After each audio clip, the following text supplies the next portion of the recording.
ঢাকা বিশ্ববিদ্যালয়ের ফজলুল হক মুসলিম হলে চোর সন্দেহে যুবককে পিটিয়ে হত্যায় জড়িতদের দ্রুত বিচারের দাবি জানিয়েছে ছাত্রদল।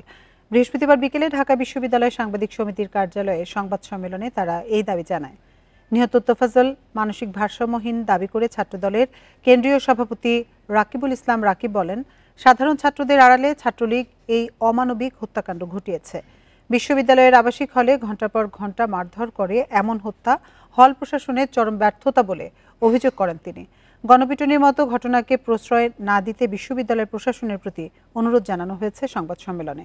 এই হত্যাকাণ্ডে দোষীদের দ্রুত আইনের আওতায় আনার দাবি ছাত্রদলের। নিহত ব্যক্তি মানসিক ভারসাম্যহীন ছিল বলে বিভিন্ন মাধ্যমে জানা গেছে। আমরা বাংলাদেশের জাতীয়তাবাদী ছাত্রদল উক্ত হত্যাকাণ্ডের তীব্র নিন্দা ও প্রতিবাদ জানাচ্ছি। অবিলম্বে দোষীদের বিচারের আওতায় আনার দাবি করছি। অপরাধীরা পালিয়ে যাওয়ার আগেই গ্রেফতারের আহ্বান জানাচ্ছি।